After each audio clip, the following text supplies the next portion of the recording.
Shalom saudara dan saudari, selamat hari Gawai. Pada hari pertama tahun baru ini kita nyanyikan lagu Terima Kasih Tuhan. Terima kasih Tuhan untuk kasih setiamu yang ku alami dalam hidupku. Terima kasih Yesus untuk kebaikanmu sepanjang hidupku. Terima kasih Yesusku buat anugerah yang kau beri, sebab hari ini Tuhan adakan syukur bagimu. Mari kita bersatu dalam doa. Yalah Bapa, kami bersyukur. Kami bersyukur atas pimpinan dan juga kasih karunia Tuhan sepanjang 1 tahun yang lalu. Pada awal tahun, pada awal pagi tahun baru ini, terutama untuk orang Iban, kami bersyukur kerana Engkau memimpin kami masuk ke tahun yang baru ini Bapa. Kami bersyukur Bapa, Engkau memberkati, Engkau melindungi kami, menaungi kami, membela kami, menopang kami sepanjang tahun yang lalu. Bapa, kami ingin berdoa pada awal pagi ini supaya Engkau diutamakan dalam hidup kami, Engkau diutamakan dalam tahun yang baru ini. Biarkanlah pada pagi ini Engkau sekali lagi berfirman, berbicaralah kepada kami supaya kami tahu perjanjian Tuhan, kami tahu resipi kehidupan yang berbahagia di dunia ini Bapa. Berkatilah setiap kami dan biarkanlah setiap kami disentuh hati oleh-Mu. Dalam nama Yesus Kristus yang Maha Berkuasa kami berdoa. Amin. Saudara dan saudari, mari kita membaca Mazmur 62 ayat 9 hingga 13. Hai bangsaku, percayalah kepada Allah setiap masa. Beritahukanlah segala kesusahan kamu kepadanya, kerana Dia penaung kita. Manusia hanya seperti hembusan nafas, besar atau kecil sama-sama tidak berharga. Kalau ditimbang, mereka ternyata ringan, lebih ringan daripada sehembus nafas. Jangan bergantung kepada hasil pemerasan. Jangan harapkan keuntungan daripada rompakan. Walaupun kekayaan kamu bertambah, jangan bergantung kepadanya.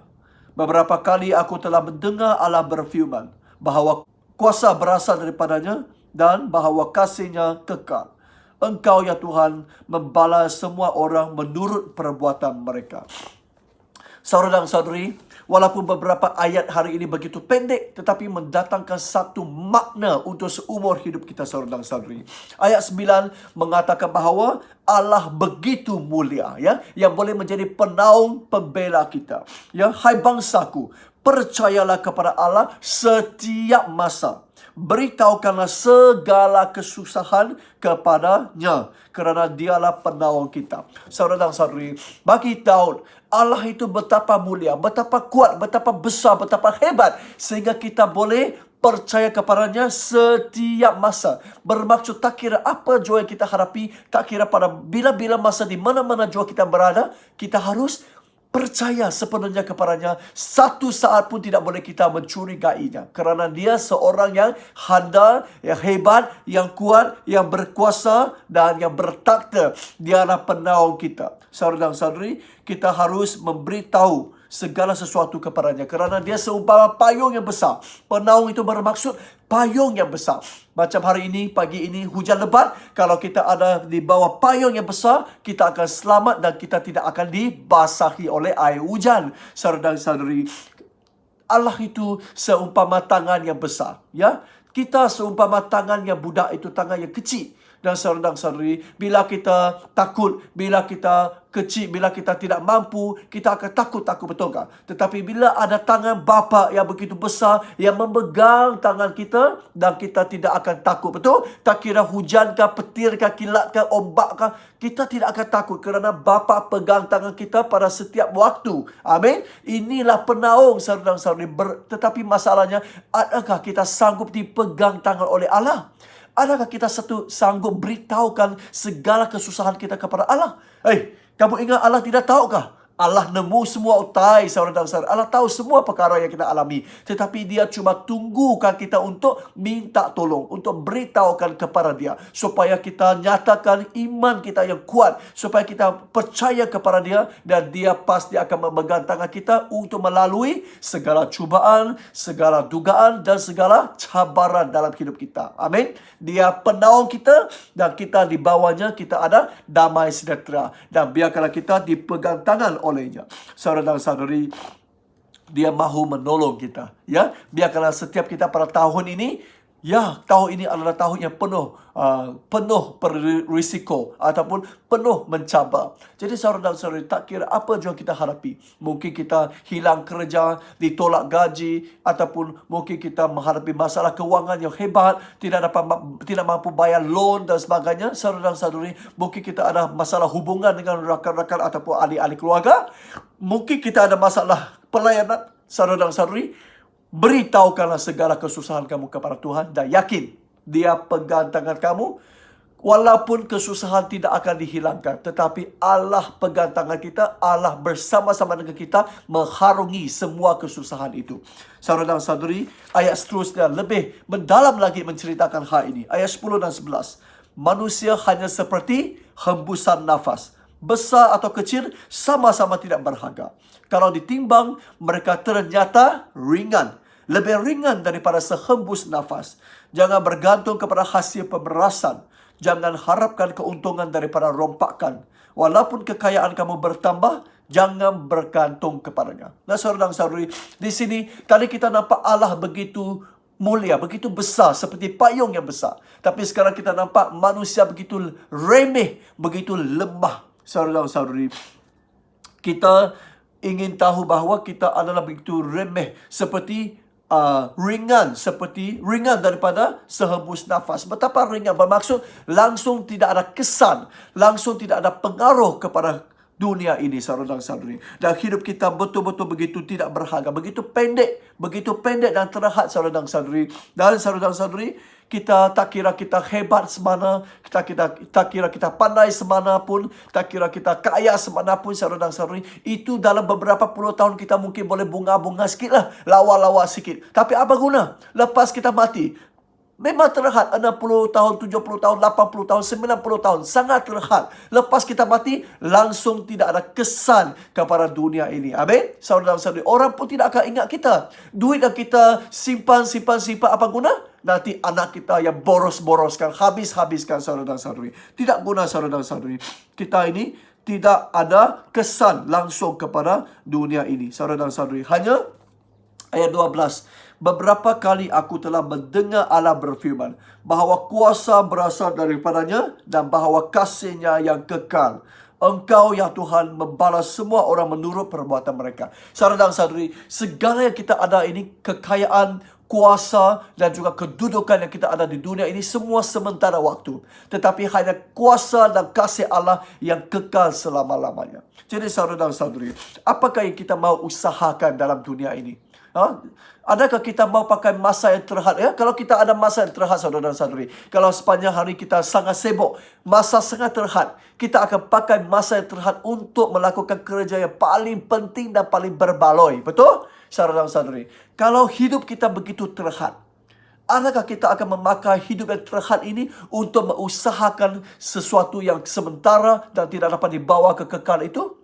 Ataupun kita akan memakai hidup yang begitu pendek, begitu terhad ini hanya untuk melakukan perkara yang paling penting, paling berbaloi dan yang boleh dibawa ke hidup yang kekal. Mana satu pilihan kita? Nah, saudara dan saudari, kalau kita selalu di dunia ini, mata kita selalu nampak duniawi. Jadi mata kita akan menjadi mata duniawi ataupun mata duitan. Ya, bila kita nampak orang lain beli kereta besar, beli kereta rumah mewah, ada 2-3 orang bini, ada banyak orang anak, ada banyak company, beli ini, beli itu, semua boleh beli. Kita akan berasa kagum dan kita lama-kelamaan bila mata kita asyik-asyik nampak perkara itu, kita juga teringin-ingin untuk menjadi kaya. Betul? Kita akan berusaha payah untuk mengaut keuntungan lebih banyak, sama ada melalui cara yang halal ataupun tidak halal. Kita akan membuat semua itu untuk menambah kekayaan kita. Nah, saudara dan saudari, akhirnya Apa yang kita boleh bawa daripada dunia ini? Sebelum kita mati, apa fikiran kamu, saudara dan saudari? Apa yang boleh kamu bawa ke syurga, saudara dan saudari? Kalau kita mata syurgawi, kalau mata kita selalu lihat kepada Tuhan, lihat kepada perkara syurgawi, dan kita tidak akan melakukan semua yang disia-siakan itu. Ya, kita akan menggunakan masa yang terhad, hidup yang sangat terhad, hanya untuk mengerjakan perkara syurgawi. Amin. Saudara dan saudari, saya memang nampak banyak tokoh-tokoh, jutawan, bilioner di dunia ini. Di Sarawak banyak. Bila dia di dunia ini sangat kaya. Wow, semua orang hormat dia. Dia mempunyai kuasa, mempunyai kedudukan yang tinggi dan kekayaan yang cukup banyak yang tidak dapat dihabis-habisan. Tapi saudara dan saudari, apa berlaku sewaktu dia mati? Lepas dia mati, dua orang isteri merebut khatana. Lepas dua orang isteri mati, anak-anak merebut khatana. Akhirnya seluruh company pun mau bankrupt, saudara dan saudari. Tidak sampai 2-3 tahun company mau bankrupt sudah, walaupun dia billionaire, saudara dan saudari. Apa guna? Langsung tidak dapat membawa 1 sen pun ke syurga, saudara dan saudari. Sebaliknya, saya pernah nampak seorang padri Wen Yu Xiang, Padri Wen yang berasal dari gereja, yang mati di gereja Gan En pada waktu saya melayani sana. Saudara dan saudari, beliau seorang wanita, padri wanita yang tidak berkahwin. Dan sepanjang umur itu dia sangat jimat cermat. Dia simpan banyak duit, simpan. Dan hidupnya sangat sederhana, saudara dan saudari. Dia tidak memboros. Dan dia melayani Tuhan sampai tua, sampai dia mati. Saudara dan saudari, kamu tahukah, bila sebelum dia mati, dia menjangkiti kanser. Dia suruh pastor, jangan datang menjenguk saya. Jangan buang masa.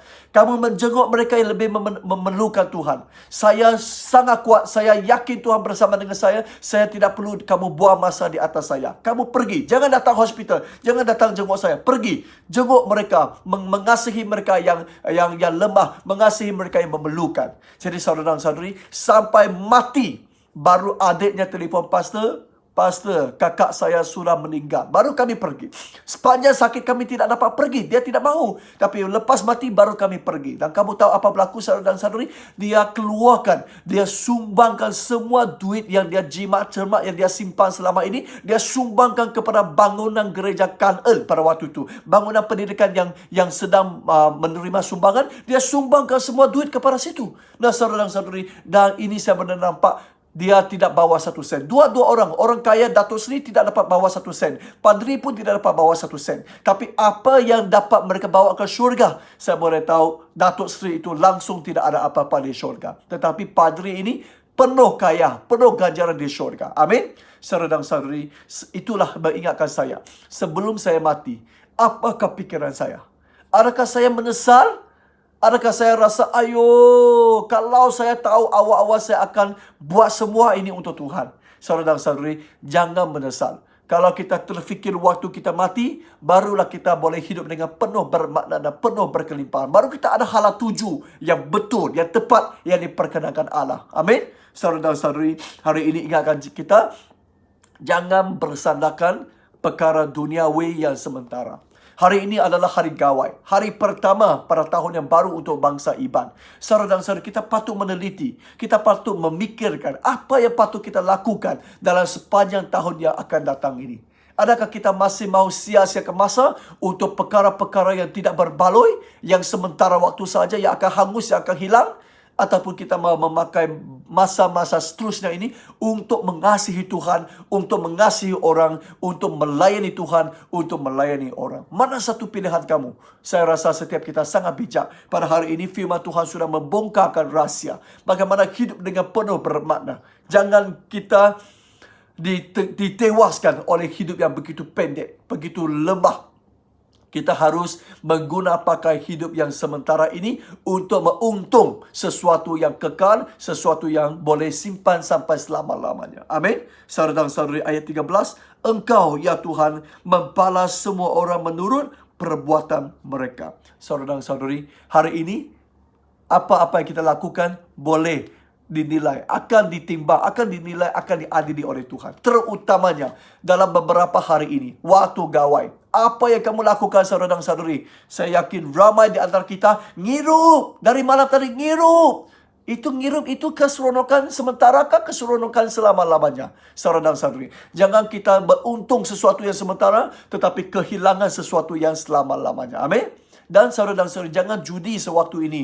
Ya, ada orang kata seronok bah, sekali setahun meh. Saudara dan saudari, banyak orang berlaku persekatan, pergaduhan, pembunuhan kerana perjudian, saudara dan saudari. Jangan judi, saudara dan saudari. Kita pakai masa untuk merenung sesuatu yang boleh dibawa ke kekal. Merenung firman Tuhan, saudara dan saudari. Dan saudara dan saudari, jangan berzina. Banyak orang sewaktu gawai, satu orang balik kampung, 3 orang keluar dari kampung. Faham maksud saya? Melakukan perzinaan, melakukan hubungan seks dengan sesiapa pun. Ada juga satu hari melakukan hubungan seks dengan 5 orang, 8 orang, langsung tak tahu siapa bapa kepada baby itu. Saudara dan saudari, jangan. Keseronokan sementara ini akan merosakkan, akan membinasakan hidup kita. Biarkanlah kita menggunakan beberapa hari ini, menggunakan sepanjang tahun ini hanya untuk perkara syurgawi. Hanya untuk melayani Tuhan, melayani orang, saudara dan saudari. Supaya kita tidak menyesal. Supaya kita tidak takut waktu kita hampir jejak ke dalam keranda. Amin. Saudara dan saudari, saya harap biarkanlah mulai dari hari ini, semua kita mempunyai hidup yang penuh berkelimpahan dengan mengetahui bahawa hidup kita sangat terhad dan kita perlukan Tuhan yang memegang tangan kita bersama-sama sepanjang hidup kita. Tuhan berkati. Mari kita berdoa. Ya Allah Bapa, kami bersyukur untuk sepanjang hidup yang Engkau pimpin ini Bapa. Dan kami serahkan hidup kami dalam tangan Tuhan. Biarkanlah Engkau sendiri yang memimpin kami dengan tangan-Mu yang besar. Supaya kami tidak terpesong daripada nasihat-Mu, tidak terpesong daripada firman-Mu. Bapa berdoa untuk semua orang-orang iban yang menyambut hari gawai. Biarkanlah hati yang tulus dan suci ada di dalam setiap mereka. Supaya setiap mereka boleh melakukan perkara yang diperkenankan Tuhan, yang disenangi Tuhan sepanjang beberapa hari ini, bahkan sepanjang tahun ini. Supaya kami tidak diikat oleh keseronokan sementara, tetapi kami mahu menguntungkan sesuatu yang boleh dibawa ke kekal dan selama-lamanya. Berkatilah setiap kami supaya kami hidup penuh berkelimpahan dan menunjukkan hidup kami sebagai seorang Kristian yang memuliakan nama Tuhan. Dalam nama Yesus Kristus kami berdoa. Amin. Okay? Selamat Hari Gawai diucapkan kepada semua iban yang saya mengasihi. Dan biarkanlah setiap kita bersukacita, aman, damai, sejahtera, sehat-sehat sepanjang gawai ini. Tuhan berkati.